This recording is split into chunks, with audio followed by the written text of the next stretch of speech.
Today, we're going to do a bit of a reaction to two recent videos from the sports card dad around serial numbered sports cards and why, a lot of these might go down in value. He replied to some of my comments, so I think it's going to be quite good to talk through these, especially considering we discussed some of these topics in my hobby live earlier this week. Now, for those of you that haven't seen this, Dustin put out a video the other day talking about the fact that we are looking, or are we looking at serial numbered sports cards all wrong? And I essentially left a comment on this because it was a very interesting video where he was talking about Prism product and how, certain players have over 1,100 cards within a set, including all the parallels, right? And how that means we need to be very careful with what it is we're trying to buy and why things like Prism Gold would be the thing maybe we should try and target, right? Because it's going to be the most appealing thing for collectors moving forward because it is, the pinnacle of what is the pinnacle set for, hobby enthusiasts, right? And I've put some words in Dustin's mouth there, but that's the general gist, of the conversation. Now, he mentions that 1,100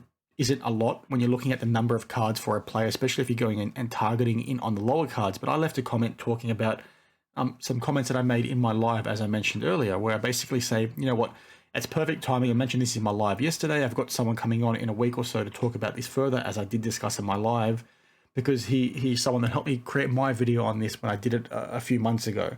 I basically say 1,100 cards is actually a lot. You need to factor in all other products across all other years. It's a bit of a mess because, one of the things I talked to in my video from ages ago, and one of the things I talked to in my live, and what I'm going to talk to with this person in a few weeks is there are so many cards out there that people aren't looking at things through the right lens. The example I used in my live was Prism Gold, right? Where, yes, they're out of 10 every single year, but how many years of Prism have we had since then?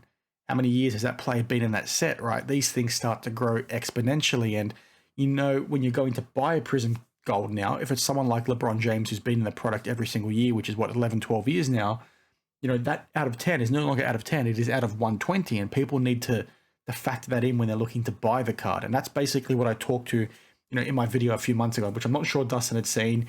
He did a reaction to those comments and my live in a video the following day where he basically talks to the fact that 95% of numbered sports cards are probably going to zero. And he talked through the fact that, Prism is going to be the interesting product moving forward, as I talked to a little bit earlier.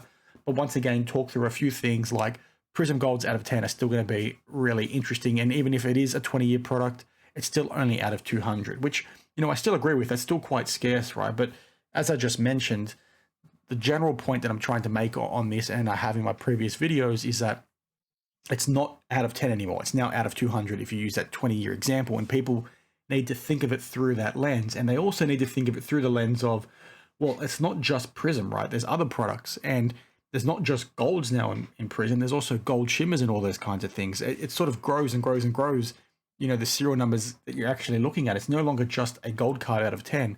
There's all these other parallels that need to be factored in when you're looking to buy that thing. And, when I've talked about this before, it's been primarily on people not looking at it through that lens and trying to uplift that knowledge, right? Because if you're going to buy a gold shimmer out of 10 or a gold prism out of 10, you need to look at, well, how many have been released for that player in that one set?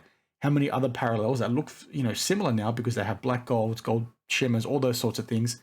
How many of those need to be factored into that total too? And you go from all of a sudden seeing a gold prism out of 10 and it's been around for 15 years, so you have 150 of them, to now growing even more exponential because you have to factor in the gold shimmers, you have to factor in the gold blacks, you have to factor in all the other parallels that look similar. And then you also have to factor in every other product that was released, right? You have things like Mosaic, you have things like Impeccable, you have things like Spectra, you have things like Optic and Don Russ and Contenders and Crown Royale, and it just goes and goes and goes. And if all of a sudden you start factoring in all the golds out of 10s in every single set, you're talking upwards of probably 1,000 gold cards for a player plus over the course of his career. And again, that's where the concern comes, especially if you're somebody that's, holding a gold card out of 10 in a lesser product like, Hoops as an example, because that's not the same as a Prism Gold. And obviously it's not priced the same as it is right now, but people think it still holds that allure, it holds that appeal, it holds that value. But in reality, when you look at serial numbers as a whole, it doesn't really hold its value, which is, pretty concerning of where I can see people getting burned moving forward. And if you want to check out, my video on this, I'll put it on screen now and I'll put a link down below because I talked to this in a lot of detail. We used, I think it was LeBron James, it might have been 2019-20 Prism and maybe 21-22. I forget, it may have been a different player.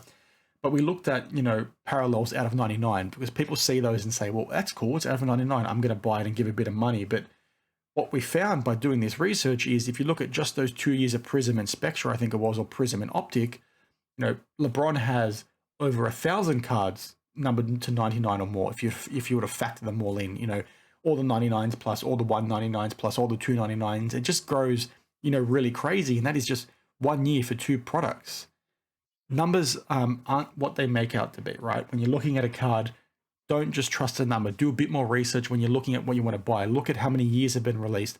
Look at how many products have been released. Look at how many, similar products there are out there, because the card you're paying top dollar for is maybe not as rare as you think it is. And I think that's the general point of what it is, I've tried to make in my videos, which is, again, I think the point Dustin was trying to make. Now, in my comment on the video, I said I'd love to have a chat with him, either on his channel or mine. And basically in his video today, he said he'd look to accommodate that, or he was interested in doing that, maybe. So if he is, I'm still happy to do it. I think he mentioned the word debate. I don't think it'll really be a debate, because I think both of us are sitting on the same side of the fence, to be perfectly honest. He's talking about Prism Golds and how he can see Prism holding its value long term and all that sort of thing, being the one Panini product that people will probably appreciate the most, which I, mostly agree with. I think my general point though was more around, okay, if a card's out of 10, is it really out of 10? How many years, how many products, etc., right? I've already explained that. So I'm keen to get your thoughts on this down in the comments below, because I think that's a very important thing for us to discuss as a hobby as Panini begins to lose these licenses. So I think things are going to dip pretty hard, because there's no way that all Panini products are going to hold the value that they hold right now. There's no way all these Panini cards, outside of very select things like first year cards, very special sets like Flawless, Eminence, Prism, and a few others that have, sparked some interest from the collecting community, because guess what? We already saw it when Topps lost their licenses in the first place. We already saw it when Upper Deck lost their licenses, right? Certain cards from their sets fell through the floor, and certain have remained, a certain value. And the same thing's going to happen to Panini, and you're not going to see things hold strong for everything, right? It's not going to happen. So I'm keen to get your thoughts on what you think, might actually be the case. Speculate for me down in the comments. Which cards, which sets do you think are actually going to hold value? I can share my thoughts on that when I have my mate on the live stream. As I think I alluded to when I opened the video, I've got him coming on the live stream in a few weeks to talk through serial numbered sports cards in a lot more detail. So he's the person who helped me build out my original video that I linked earlier, talking through serial numbered sports cards and why it's a bit of a scam. We want to talk to that. We're going to talk to grading pop reports. We're going to talk to a bunch of different things, because these cards are not as rare as you think they are, and not a lot of people are out there telling you this, which means that there's people out there probably paying more for cards than they should be, which is not something I like to see, right? I want to be here to help you guys. I want to be here to help educate, right? And a lot of people are thinking through this, but they're maybe not looking at it through this lens. And by putting out this content and by having these kinds of discussions, whether it be with my mate on my live stream or with Dustin on a video at some point, the aim of the game is to try and educate you guys as viewers and make sure that you can think of it through the right lens and not get burned and not overpay for cards that you think are rarer than what they actually are. So apologies for the rambling. Apologies if it didn't make sense. Let me know your thoughts down in the comments below. And as always, I really appreciate you guys, and I'll see you in the next one. Cheers.